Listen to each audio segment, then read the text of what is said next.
자, 안녕하세요. 예. 자, 오늘 공법 첫 시간인데 몇 가지 말씀을 드리고 수업을 하도록 합시다. 자, 교재를 보시면은 책을 넘기면 머릿말 있죠. 머릿말 다음에 보면은 공인중개사 자격시험 안내라고 되어 있죠. 여기에서 이 책에는 지금 이제 정확하게 표현이 안 되어 있는데 이 공인중개사 시험이 올해 조금 바뀔 수가 있습니다. 이때까지는 지금 절대평가였어요. 절대평가. 그래서 60점, 평균 60점만 놓으면 합격을 했죠. 그래서 올해 법안이 지금 올라가 있는데 통과될지 안 될지는 좀 미지수입니다. 만일 통과되면 상대평가로 바뀝니다. 상대평가로 바뀐다는 것은 결국은 80점 받아도 떨어질 수 있다는 뜻이 돼요. 그래서 아마 1등부터 한 5,000명까지 전국에 한 5,000명까지 합격자를 주고 5,000명 넘어가는 부분은 떨어지도록 이런 식으로 상대평가로 바꿀 가능성이 좀 있습니다. 법이 올라가 있는데 말이 많습니다. 그것 때문에. 공인중개사 협회 쪽이나 이런 쪽에서는 상대평가로 법을 바꿔야 되겠다. 지금 주택관리사 보시험이 상대평가로 바뀌었습니다. 2016년에 법을 통과시켜서 16년, 17년, 18년, 19년 4년간 유예기한 주고 2020년부터 작년부터죠. 상대평가로 시험을 실시를 하고 있습니다. 공인중개사도 상대평가로 바꾸자라는 뜻으로 법안이 지금 올라가 있어요. 통과될지 안 될지는 지켜봐야 되는데 이 한편에서는 또 어떤 이야기를 하느냐, 이 공인중개사 시험은 자격증 시험이죠. 어느 정도 실력이 검증이 되면 누구나 다 이 자격증을 줘야 하는 시험이 자격증 시험입니다. 이게 원래 취지예요. 그런데 임용시험도 아니고 1등부터 몇 등까지만 주고 그거는 안 주겠다. 이것 때문에 자격증 시험 취지에 맞지 않다 해서 말이 많습니다. 자, 그래서 통과될지는 안 될지는 모르겠는데 통과가 될 가능성이 좀 높아요. 왜? 몇 명입니까? 180명이죠. 국회의원이. 그러니까 이 사람들이 저거 멋대로 지금 다 하고 있단 말이에요. 그러다 보니까 이것도 180명이 오케이 하면 통과하는 거예요. 그럴 가능성이 굉장히 높습니다. 통과되면은 유예 기간을 줄 겁니다. 한 3년 내지 4년 정도 주는데 제가 예상할 때는 한 3, 4년 정도 유예 기간 지나면 2025년부터 상대평가 시험으로 바뀔 것 같습니다. 자, 그러되면 합격하기가 어떻다? 정말 따고 싶어도 못 땁니다. 그러려면 빨리 합격하려면은 이 유예 기간 안에 합격해야 되죠. 그래서 어영부영 할 시간이 없습니다. 이제는 무조건 열심히 해서 합격하는 수밖에 없어요. 상대평가로 바뀐 이후에는 정말로 따기 힘듭니다. 왜?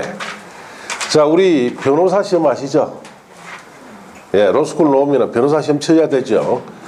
로스쿨 나와가지고 그 1년에 1억씩 드는 그 로스쿨 들어가서 3년 공부가 한 3억 들여가지고 로스쿨 졸업했습니다. 그러면 합격자 몇 명쯤 놓을까요? 로스쿨 졸업생 중에서 2,000명만 뽑습니다.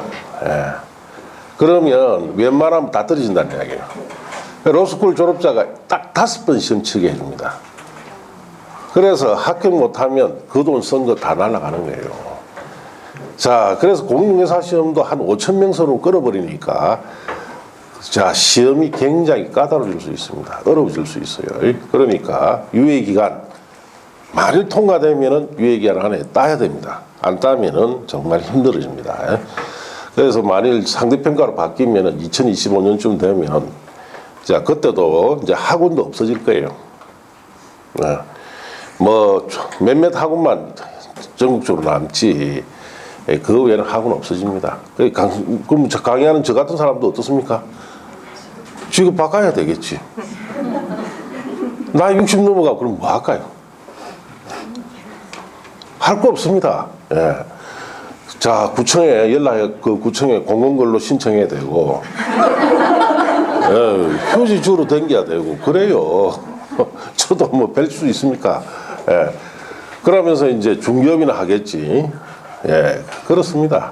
그러니까, 여러분이 제도가 바뀌기 전에, 많이 바뀔 가능성이 있으니까, 열심히 해서 합격을 하세요.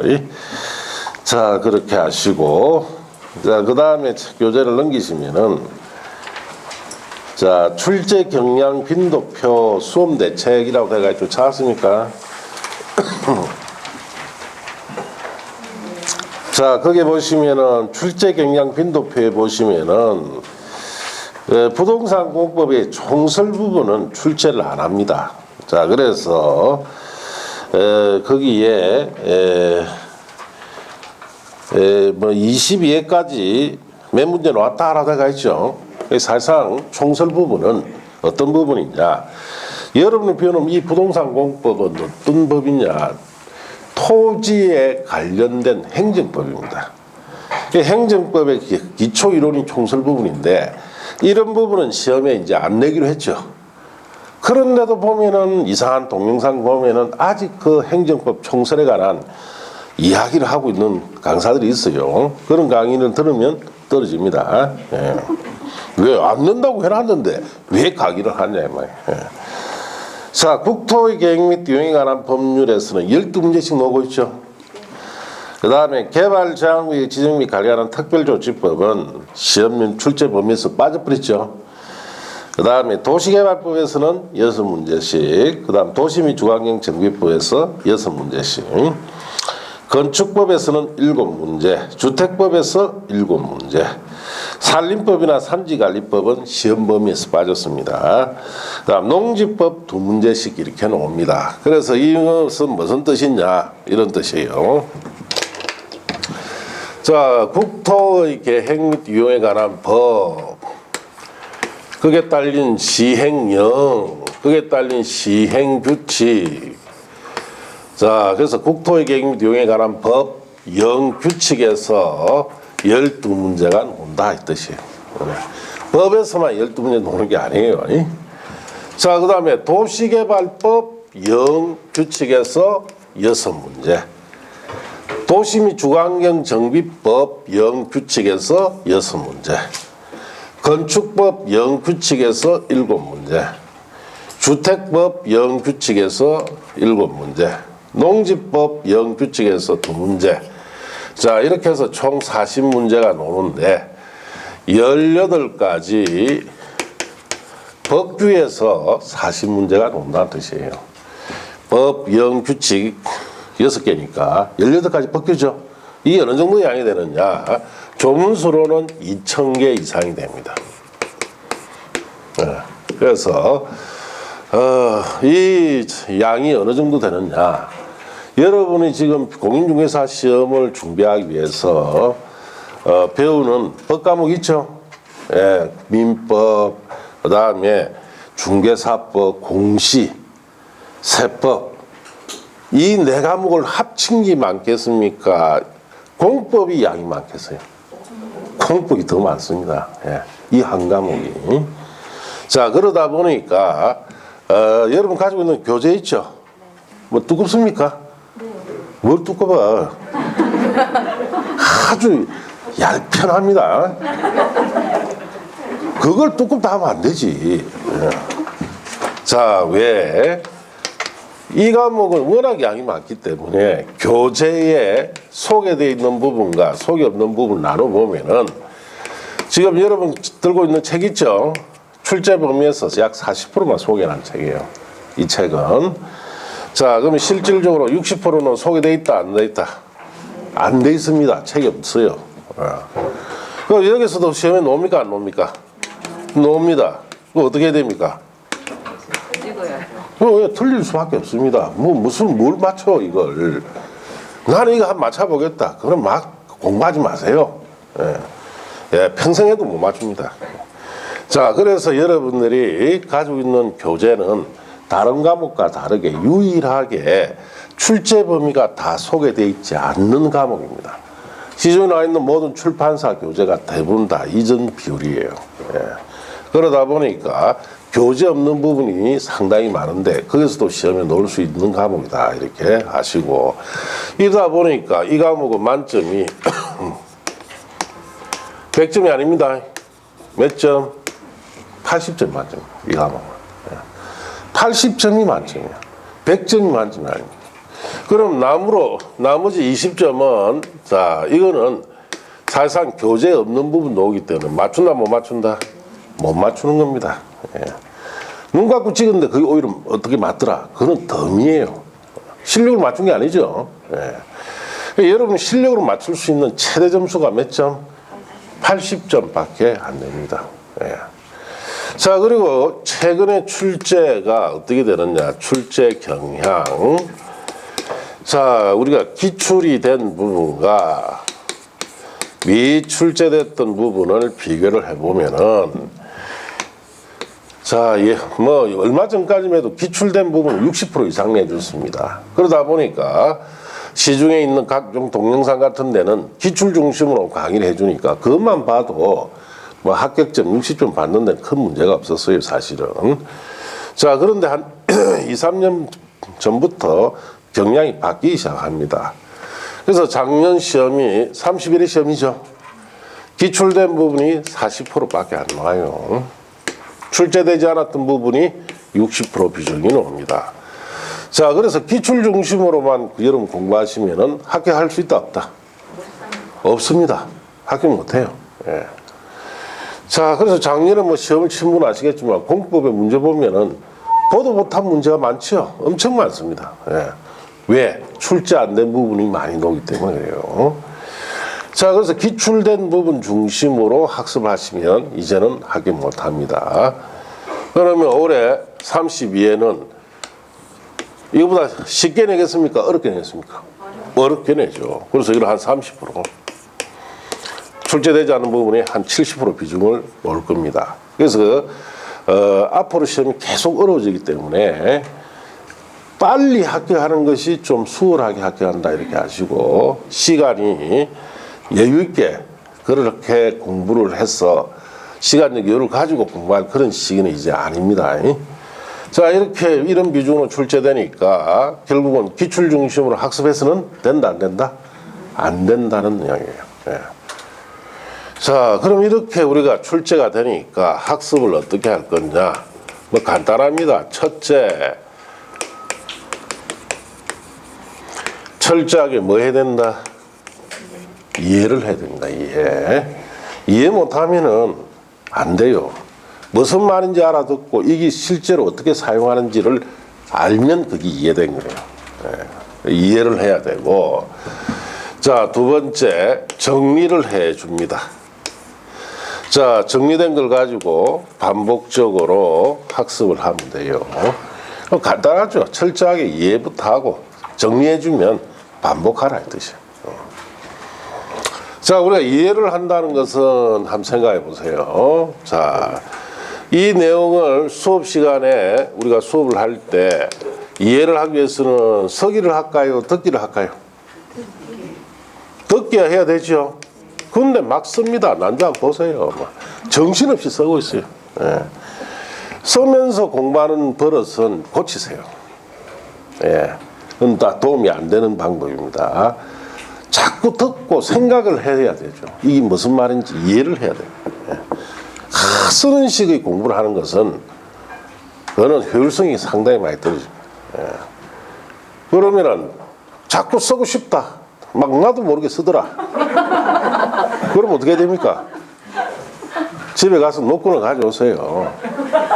팔을 그 책상에 묶어라. 들지 못하도록. 예. 그렇게 해서라도 버릇을 고쳐야 돼요. 자꾸 들으면서 생각을 해야 돼요. 예?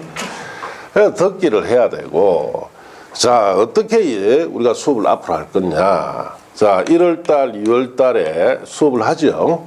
이때는 자주 출제되는 부분 중심으로 여러분이 수업을 듣게 됩니다. 3, 4월 달에는 자주 출제되는 부분에다가 플러스 시험에 2, 3번 정도 출제됐던 부분이 추가되고 5, 6월 달에는 자주 출제되는 부분에다가 추가로 시험에 한 번이라도 출제가 됐다든지 출제가 되지 않는 부분 중에 시험에 나올 가능성이 높은 부분이 추가됩니다. 자, 그 다음에 7월 달, 8월 달에는 문제 풀이를 통해서 수업을 하게 되는데 1월 달부터 8월 달까지 이 시기에 철저하게 뭐 해라는 겁니까? 이해를 하시라 이 뜻입니다. 이게 뭐 2달 들으면 다 끝나는 게 아닙니다. 결코는. 자, 이렇게 무려 8개월을 이해하는 데 투자를 하시라 이 뜻입니다. 이해를 철저하게 해야 여러분이 시험장에 가서 여러분이 이거는 대충 이런 뜻이니까 여기에 맞는 것만 이해하고 고르면 그게 답이 됩니다. 답이. 그렇게 시험을 내요. 왜? 공법 같은 경우에는 사실 처음부터 끝까지 다 암기사항입니다.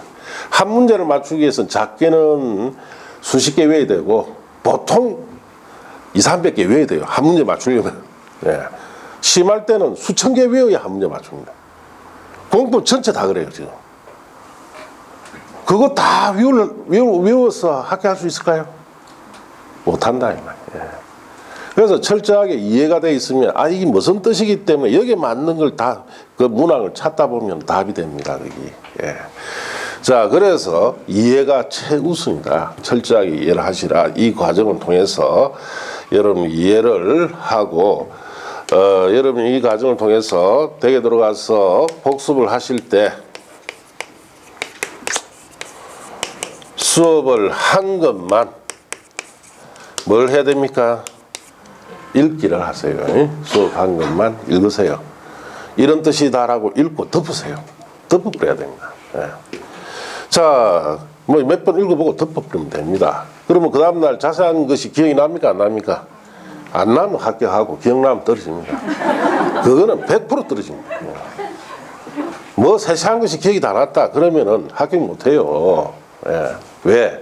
그 사람은 공부를 어떤 식으로 한다는 뜻이에요? 암기식으로 한다는 뜻이에요. 자, 암기식으로 하나 해보세요. 나중에 5월달쯤 되면 수업이 안 옵니다. 왜? 자기 머리가 폭발해 붙죠. 외워도 안 이어지는 거야. 그러니까 잡니까? 올해 1차만 안 한다. 2차 포기하는 거야. 그러니까 2차 포기하고 시험장에 가서 1차만 했는데 개론 때문에 다 떨어집니다. 왜? 개론에서 계산 문제 한 12문제 빼줘야 되죠. 자, 공법 문제 한 6문제 나옵니다. 뭐 수업을 제대로 들었으면 맞출 건데 못 들었으니까 그것도 빼야지. 18개 빼고 22개에서 또 다 맞춥니까? 거기서 또 5개 틀려야 되죠. 그리고 가락 놔봅니다. 그래서 틀린 거예요. 그 개론 같은 경우에는 20문제는 손 못 댑니다, 여러분이. 그러면은 공부에 나오는 6문제를 개론에서는 맞춰야만이 1차를 어떻게 할 수 있다? 합격할 수 있어요. 그 1차만 하는 분들 있죠. 그 사람들은 결국은 2년 공부해야 됩니다. 1차 합격하기 위해서는. 1차만 할 때도 반드시 공법은 수업을 들어야 돼요. 그래야만 1차를 합격할 수 있습니다. 자, 그런 식으로 1차도 안 되고 결국은 몇 년 공부를 하게 된다. 그래서 여러분이 수업한 것만 복습을 하시면 됩니다. 자, 그렇게 하시고 그러고 나서 이 8월 달까지 이해가 되면은 정리를 해줍니다. 8월 중에. 자, 60페이지로 정리를 해주면 이 60페이지 속에는 여러분 시험에 기출된 부분도 들어가 있고 출제되지 않았던 부분 중에 출제할 수 있는 거 있죠? 다 들어가 있습니다. 그래서 작년 시험 기준으로 31일 기준으로 71.5%가 이 60페이지 속에 들어가 있어요, 내용이. 그러니까 이것만 보면 합격하겠죠? 이것만 보면 합격합니다. 그래서 작년에 가장 많이 본 사람이 23번 봤어요. 23번 본 사람이 77.5가 나왔습니다. 만점 받았죠? 자, 그래서 최소한 10번 이상을 봐야 돼요. 10번 이상을. 10번 이상을 보면은 여러분이 60점 정도는 나옵니다. 자, 그런데 보면은 10번 보라 해도 말 안 듣습니다. 왜? 첫째는 자기가 보는 게 너무 많아. 이 친구한테도 내가 어느 동영상 거 아무개 강사 걸 갖다가 자료로 받고 여기도 받고 저도 받고 다 받았죠. 다 펴놓고 다 보고 있어요. 욕심 많아가지고. 자, 이것저것 보니까 정리된다 안 된다? 안 되죠. 그러니까 이걸 갖다가 한 네다섯 번밖에 못 봐. 네다섯 번 봐봐야 안 본 거랑 똑같습니다. 예. 여기에 있는지조차도 몰라. 그 시험이 안 되는 거예요. 그것이 올해 작년에 시험 치고 논 분이 그 이야기를 합니다. 저한테. 선생님 것만 봤으면 될 걸 괜히 이것저것 봐가지고 내년에 또 와야 됩니다. 또 오세요 그러면. 이번에는 제대로 이것만 보세요. 아시겠습니까? 네. 자, 그래서 이해하고 정리해주면 이거 딱 가지고 9, 10월 달에 반복적으로 자, 뭘 하면 됩니까? 읽기만 하시면 돼요. 외우라는 게 아니죠. 예, 이해된 상태에서 읽으세요 그냥 자꾸. 자, 그러면은 여러분이 10번 이상 보게 되면은 합격할 수 있습니다. 자, 그렇게 학습을 하시면 돼요. 자, 그 다음 우리가 사실 아셔야 될 것이 이 암기라는 것은 제가 될 수 있으면 하지 말랍니다. 이해를 많이 하라 이런 뜻이고. 그래서 사실 공부는 처음부터 끝까지 다 암기사항입니다. 예. 그래서 암기 중에서 꼭 필수로 외워야 될 거 있죠. 필수 암기사항은 프린터 들었죠. 그것밖에 없습니다. 그 프린터에 있는 4페이지 그것만 외우시면 됩니다. 그 외에는 안 외워도 돼요. 그냥 읽기만 하세요. 무슨 뜻이다 라고 이해하면서 외울 것은 그 프린터에 4페이지 오늘 들은 거 있죠. 그것밖에 없습니다. 그래서 이걸 또 당장 번개불에 콩고 먹듯이 외우지 마시고 번개불에 콩고 먹듯이 외워버리면 똑같아요. 번개불에 콩고 먹듯이 잊어버립니다. 그러니까 어떻게 외워야 되느냐. 천천히 외우세요. 천천히 외우는 가장 좋은 방법은 매일 20분씩만 읽으시면 됩니다. 머릿속에 들어오든 안 들어오든 매일 꾸준히 보세요. 20분씩만. 자, 그럼 한 달 지나면 30번 보죠.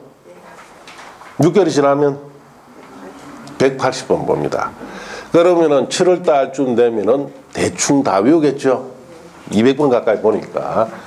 그렇게 외워야 오래 기억이 남습니다. 왜? 천천히 외웠기 때문에 잊어먹는 것도 어떻다?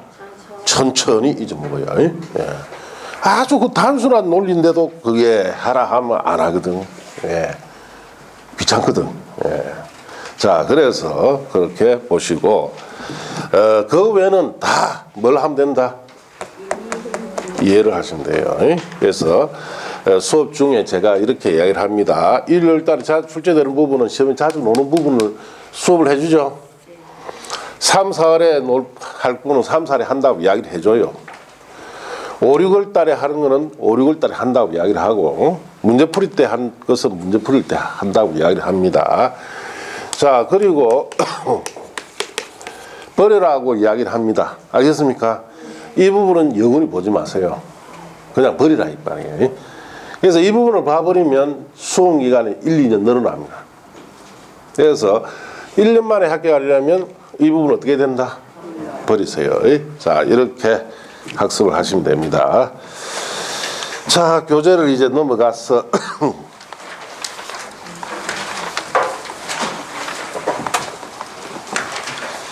자, 파트 1 국토의 계획 및 유행에 관한 법률 여기 펴두시고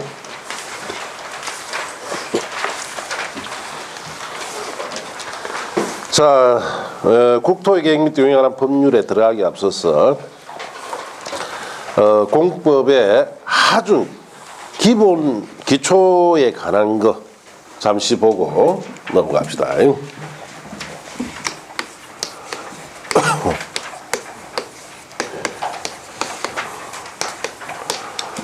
자, 부동산 공법이다라는 말부터 좀 알아야 돼요.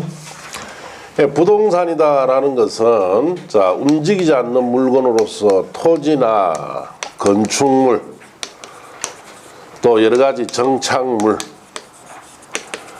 자, 이런 것을 우리가 부동산이다 이렇게 이야기를 합니다. 그래서 정착물이라는 대표적인 것으로 나무 아시죠? 수목도 부동산이에요. 자, 공법이다라는 말은 자, 먼저 법이란 말부터 하셔야 돼요. 법이다라는 것은 사람들이 모여서 살면서 서로 지켜야 할 약속, 지키지 않으면 혼란이 오고 질서 유지에 방해가 됩니다. 자, 그래서 혼란 방지와 질서 유지를 위해서 꼭 지켜야 할 사회적 약속을 뭐라 부른다? 법. 그걸 이제 풀어서 이렇습니다. 강제력이 있는 자, 사회적 약속을 법이다 이렇게 이야기를 합니다. 강제력이라는 건 뭐냐? 처벌, 자, 책임, 자, 이런 것을 묻는다는 뜻이에요. 그래서 이 약속을 위반하게 되면은 결국 뭐가 됩니까? 처벌이 되거나 책임이 뭐예요. 자, 그래서 반드시 지켜야 할 약속입니다. 왜?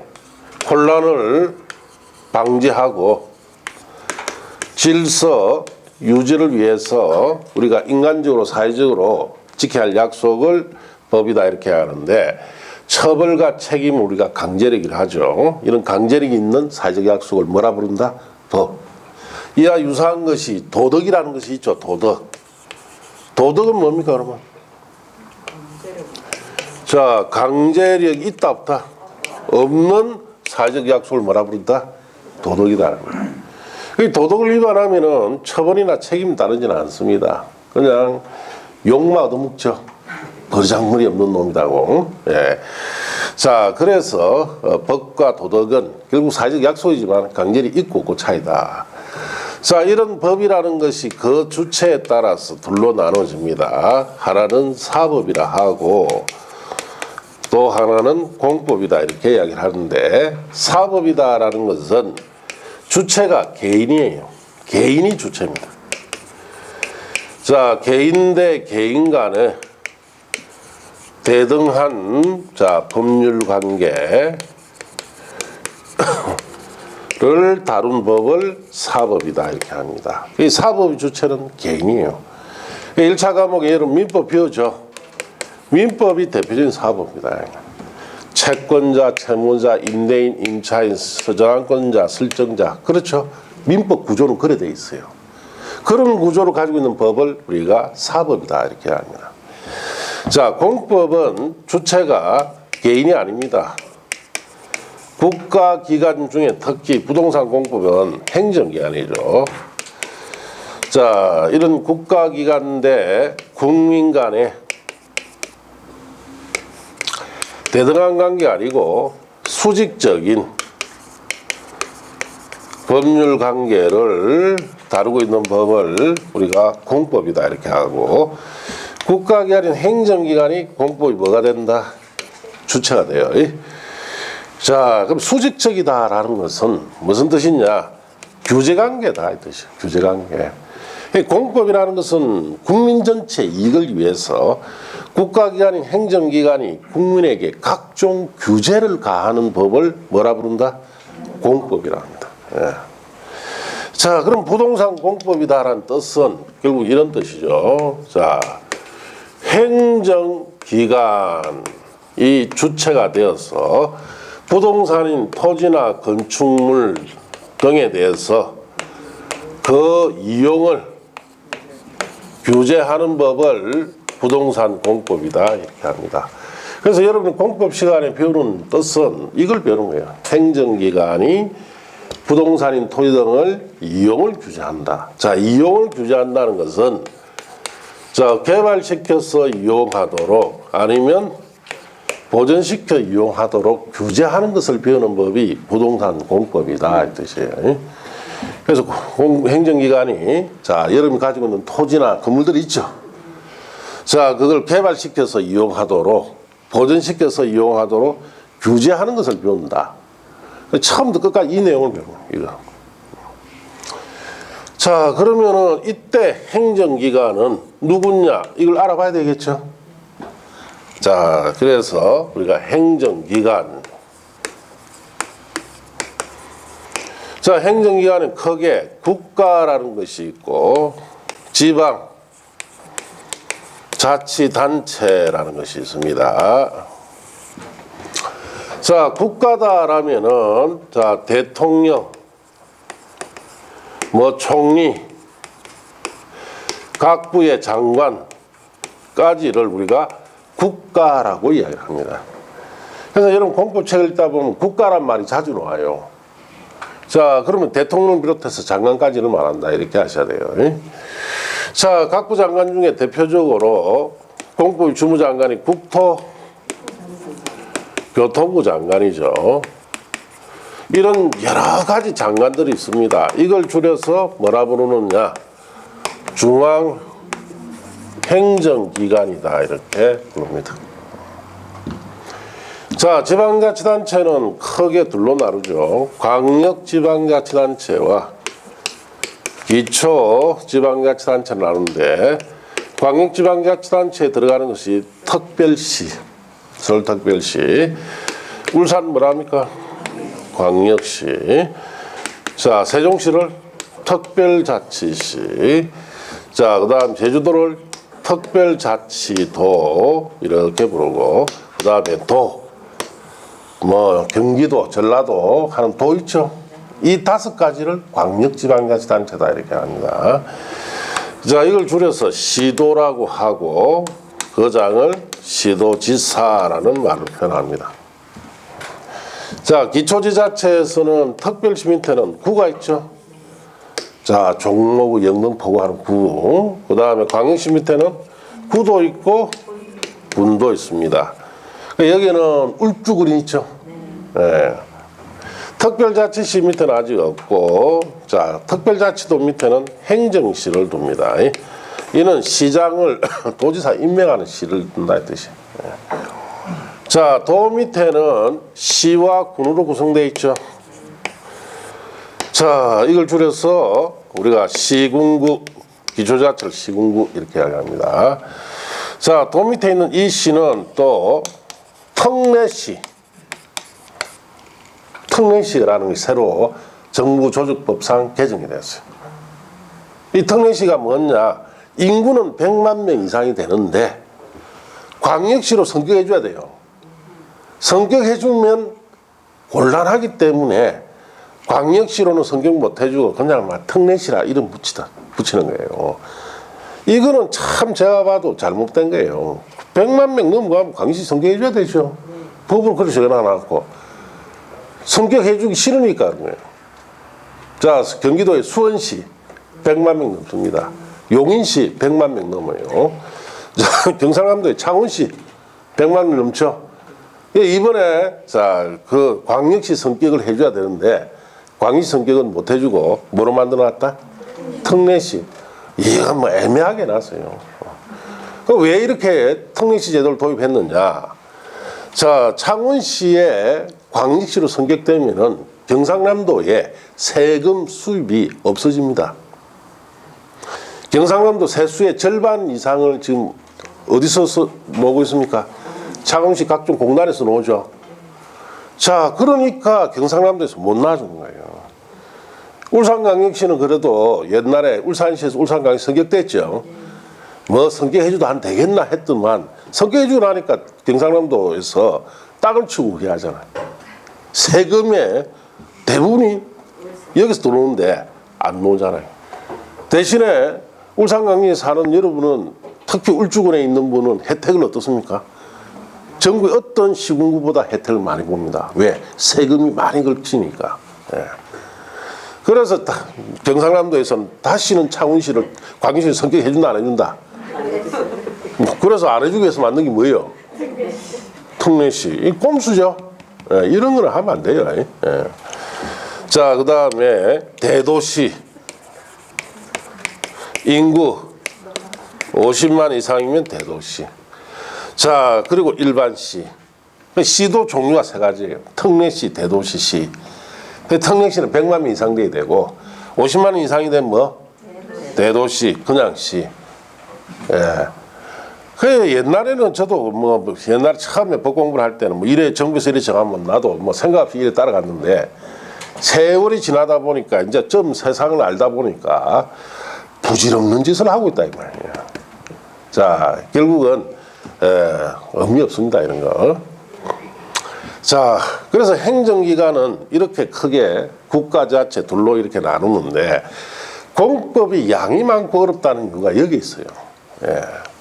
자, 대통령이나 총리나 각부 장관 같은 사람이 정부에 있는 토지 등에 대한 개발을 어디 하고 보존은 어디 시켜서 이용하도록 규제하는 법도 부동산 공법이고, 자, 여기 광역지방자치단체인 시도지사가 자신의 관할 구역 내에 토지 등의 이용을 규제하는 법도 부동산 공법이고, 여기 있는 시장군 구청장 있죠? 이 사람들이 토지용을 규제하는 것도 부동산 공법이에요. 자, 그러다 보니까 이 사람들이 규제하는 방법이 똑같아 다르다.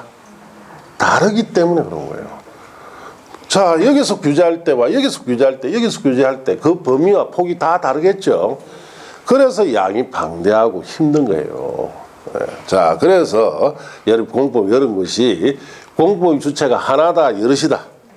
여럿이기 때문에 그렇습니다. 자, 그렇게 아시면 되고.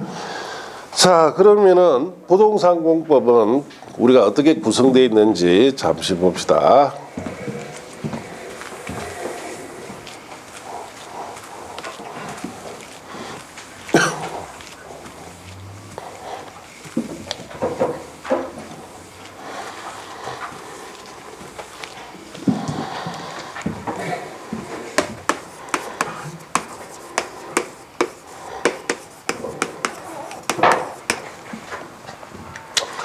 자, 부동산 공법은 뜻이 행정기관, 자, 크게 국가나 지자체를 말하죠.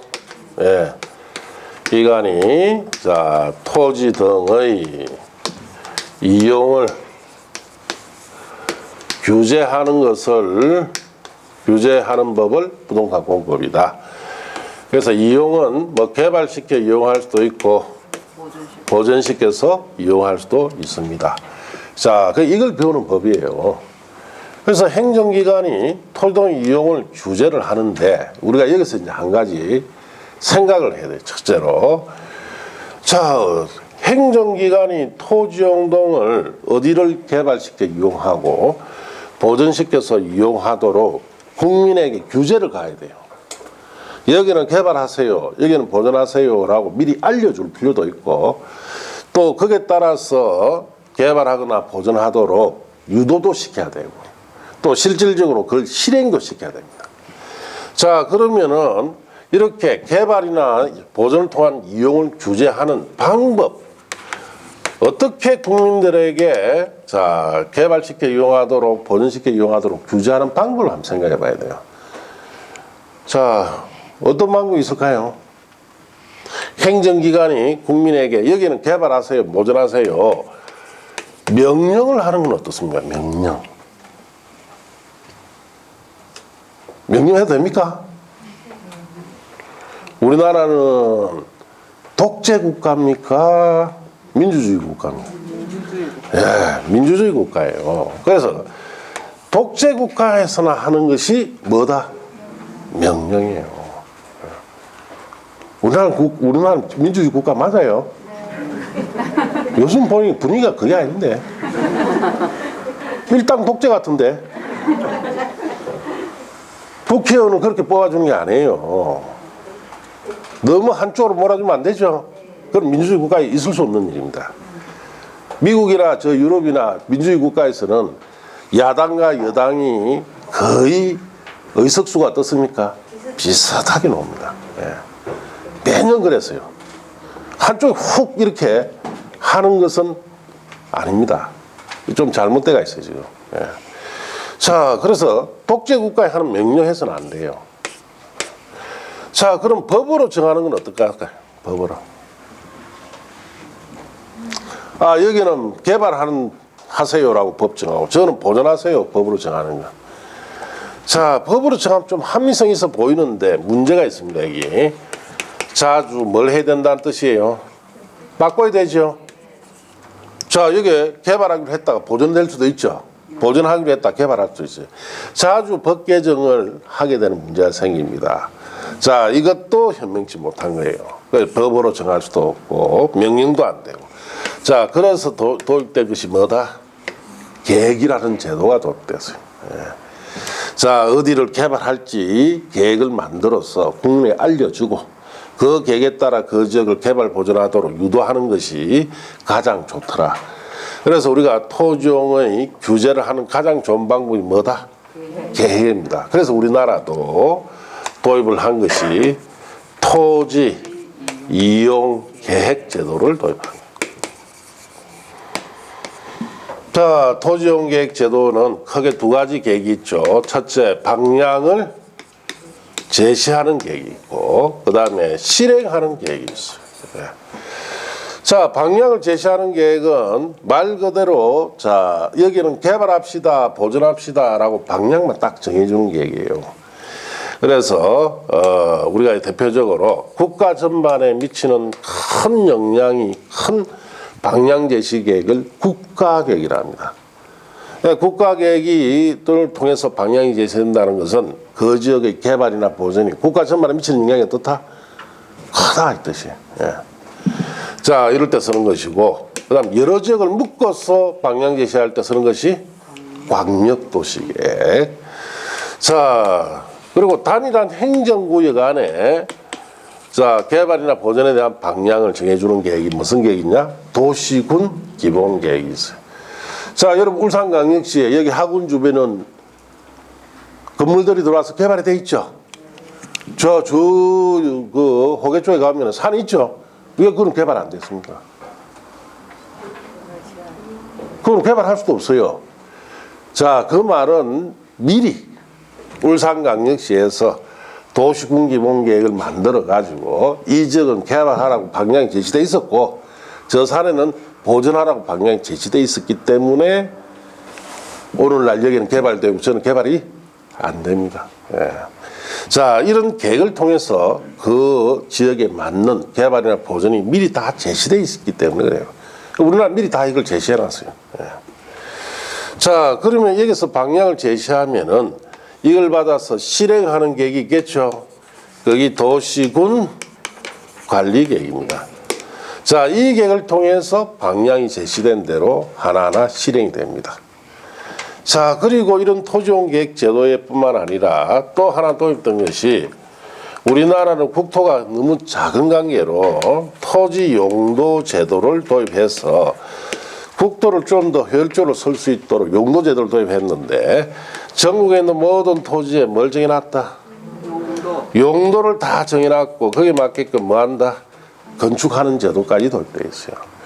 그래서 우리나라는 어떤 토지 간에 다 뭘 정해놨다? 용도를 다 정해놨습니다. 여기는 세 가지가 있죠.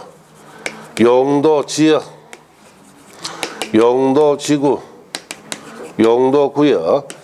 자, 이런 세 가지 용도 제도를 통해서 전국토의 용도까지 딱 정해놨습니다.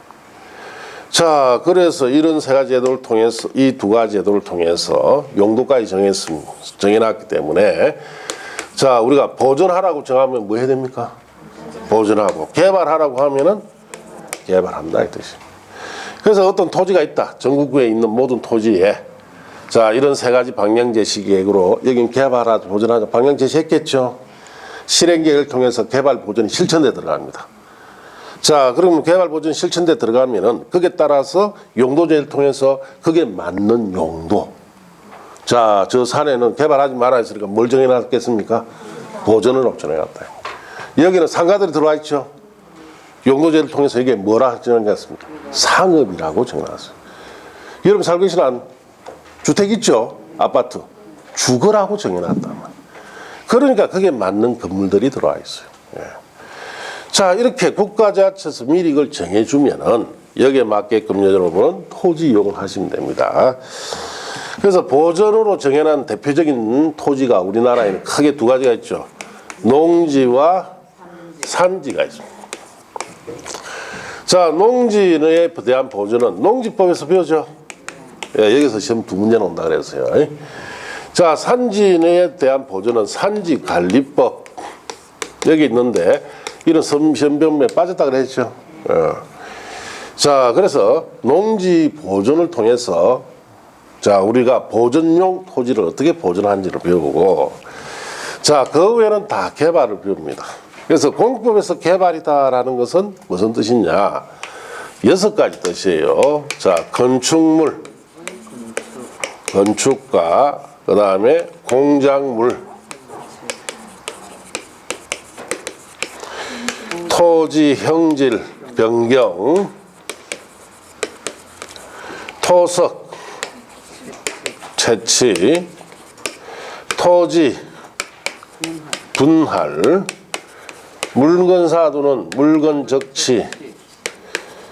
자, 이런 6가지 행위를 공법에서 뭐라 부른다? 개발. 공법 책을 읽을 때 개발이란 말로 하면 이거예요. 6가지. 이걸 뜻하는데. 자, 이런 개발은 소규모로 할 수도 있고 대규모로도 할 수 있죠. 예, 그래서 소규모 개발 행위는 할 경우에는 우리나라 자, 공법상 허가를 받도록 규제를 합니다. 그래서 필지별로 허가를 받아서 소규모 개발 행위 이런 6가지 행위를 할 수 있도록 되어 있고, 자, 여기에 개발 행위 중에 건축이 들어가 있죠. 이것 때문에 무슨 법을 별도로 배운다? 예, 건축법을 별도로 배워야 돼요. 자, 그리고 대규모로 개발을 할 때는 자, 사업으로 개발합니다. 사업으로. 예. 자, 그래서 일일이 수천 수만 필지에다 크게 개발할 때는 일일이 허가를 받을 수가 없어요.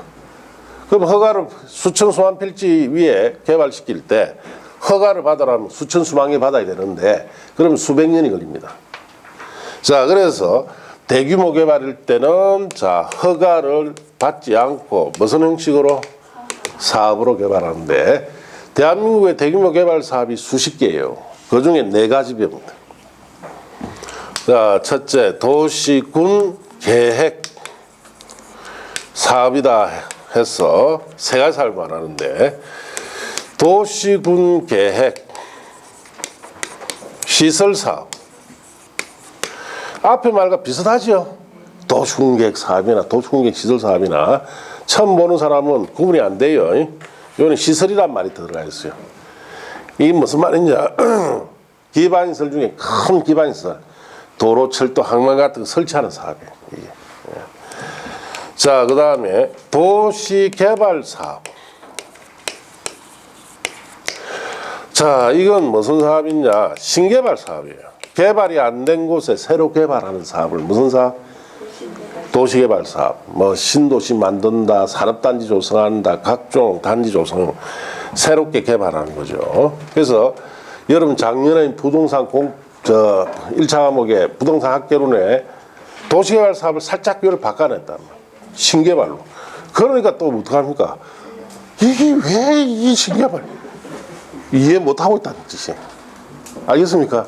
신개발이 도시개발 사업인데 그걸 이해를 못하니까 갑자기 신개발 해보니까 막 어떻습니까? 주눅이 들었군요. 예.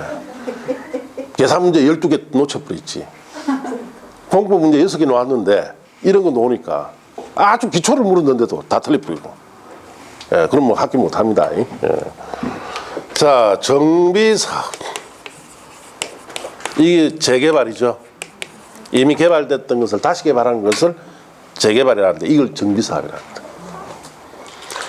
자, 그럼 이런 3가지 사업을 합쳐서 뭐라 부르냐? 도시군계획 사업이라고. 그 다음에 여러분이 주택법에서 주택건설 사업을 또 배웁니다. 자, 여러분 살고 계신 아파트 한 조성하는 사업이죠. 예.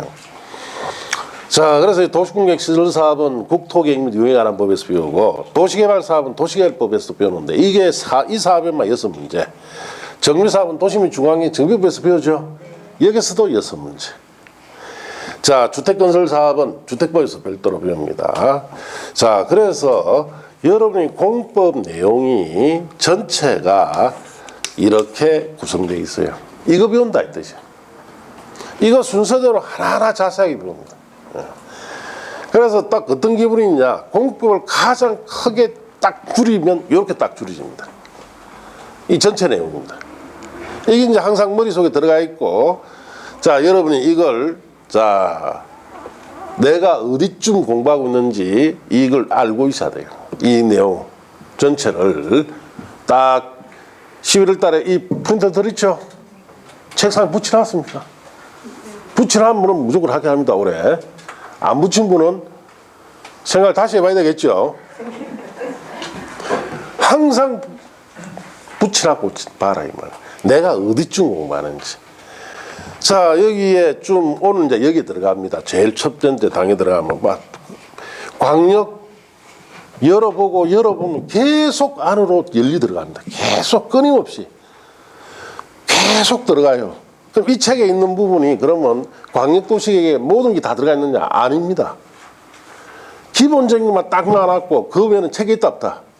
없어요. 계속 끊임없이 들어간다. 이 한 파트 하나에 깊숙하게 들어가요. 자, 그래서 전체적으로 이렇게 구성되어 있으니까 이걸 염두에 두고 여러분이 학습을 해야 됩니다. 자, 교재에 이제 20쪽에 펴 두시고 총설 여기부터 잠시 쉬었다 합시다.